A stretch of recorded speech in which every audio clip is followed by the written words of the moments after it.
Coucou les amis, bonjour, mon nom est Stéphanette, je suis votre motivatrice, votre amie, votre soeur, votre tata. Ok, je voulais faire cette petite vidéo pour parler d'un sujet qui me tient à cœur, qui est celui de l'identité. J'ai déjà fait une vidéo sur l'identité, mais aujourd'hui je voulais euh, parler de comment trouver son identité. Alors, pour trouver son identité, il faut déjà partir de la définition de ce qu'on n'est pas. C'est-à-dire que pour trouver qui on est, il faut déjà procéder par élimination. On n'est pas bavarde, on n'est pas introverti, on n'est pas violent, on n'est pas... Donc, toutes ces choses que vous arrivez à identifier que vous n'êtes pas, après vous allez vers celles que vous êtes, vous commencez à identifier. Je suis plutôt du genre extraverti, je suis plutôt du genre jovial, je suis plutôt du genre relationnel, j'ai le contact facile, etc., etc. Donc, c'est à partir de là qu'il faut travailler. Ensuite, il faut pouvoir embrasser son individualité. C'est quoi son individualité? C'est ce qui te caractérise toi. C'est ce qui fait la différence. C'est ce qui fait la distinction que tu as par rapport à une autre femme, par rapport à un autre homme. C'est ce qui fait qu'au milieu de 10 hommes ou au milieu de 10 femmes, on puisse vous distinguer par votre façon d'être, par votre douceur, par votre tempérance, par votre façon d'être gai, par votre façon d'être avenante, ok, par votre façon d'aborder les gens, d'observer, de regarder, de sourire, etc. Donc, c'est autant de choses qui vous permettent de trouver votre identité et de l'embrasser surtout. Le plus difficile, c'est surtout lorsqu'on s'était créé une identité de façade, c'est-à-dire qu'on s'est créé une identité pour plaire aux autres, pour entrer dans le canevas, pour appartenir à un club d'amis, à un club ou appartenir à l'ordre établi de la famille, c'est-à-dire que dans notre famille, nous sommes comme ça, dans notre famille, nous faisons les choses de cette façon, au point où tu finis par te perdre ta vraie nature, perdre ta vraie identité, perdre ta vraie personnalité et donc ton individualité. Donc je voulais faire cette petite vidéo pour dire que si tu ne sais pas encore qui tu es, c'est le moment de travailler dessus parce que ton identité est intimement liée à ta destinée. Si tu ne sais pas qui tu es, tu ne pourras pas rentrer dans ta destinée. Si tu ne sais pas qui tu es, tu ne pourras pas faire ce pourquoi Dieu t'a envoyé sur cette terre.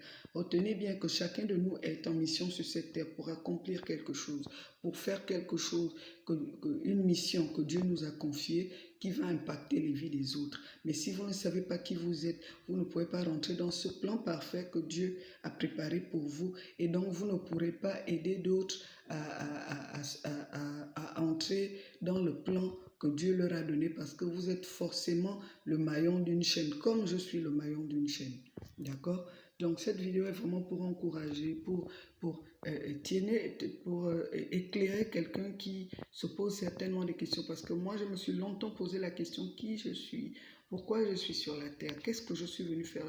Je peux même aller plus loin parce que je me suis posé la question, j'étais jeune, je devais avoir 10 ou 11 ans, je me posais déjà la question, qui je suis, pourquoi je suis venu sur la terre, qu'est-ce que je suis venu faire, pourquoi je suis comme je suis, pourquoi je suis plutôt extraverti, j'aimais jouer, j'aimais aller courir avec les autres, je n'aimais pas rester à la maison, mais j'étais plus à l'extérieur. Je me posais déjà ces questions, mais étant très jeune, ce n'est pas des choses que je pouvais exprimer parce que peut-être que j'allais être incomprise, peut-être que j'allais être mal comprise, et puis on allait peut-être me dire, comme beaucoup de parents, bah, tais-toi, tu parles trop, etc., etc. Donc je voulais faire cette petite vidéo pour attirer l'attention de quelqu'un, pour motiver quelqu'un à vraiment trouver son identité et embrasser cette identité-là. C'est-à-dire, qui vous êtes, qu'est-ce que vous aimez faire, quelles sont les choses que vous affectionnez, quelles sont les choses qui font plaisir à votre esprit, à votre âme, quelles sont les choses qui vous donnent du bonheur, simplement. C'est toutes ces choses qui font partie de votre identité. Il y a des gens qui simplement faire une balade en forêt leur procure beaucoup de plaisir. Comme il y a des autres, c'est la musique. Comme il y a d'autres, c'est la lecture. Vous aimez lire, vous êtes passionné des livres, vous les mangez, rongez littéralement. Donc tout ça fait partie de votre identité. Maintenant, il faut pouvoir sortir de la prison dans laquelle vous êtes enfermé, si vous avez pour survivre et pour subsister, pour exister et pour évoluer dans votre environnement, vous avez pris une autre identité, devenir quelqu'un d'autre et commencer à se comporter tel quel parce que vous voulez être accepté, parce que vous voulez appartenir, parce que vous voulez devenir quelqu'un dans l'environnement dans lequel vous évoluez. Je veux simplement encourager quelqu'un et te dire, il n'est pas trop tard. Tu peux encore devenir toi-même. Tu dois être juste toi-même. Tu dois juste embrasser cette particularité, cette individualité qui est la tienne pour que tu puisses évoluer sereinement dans ce monde et sur cette terre. D'accord?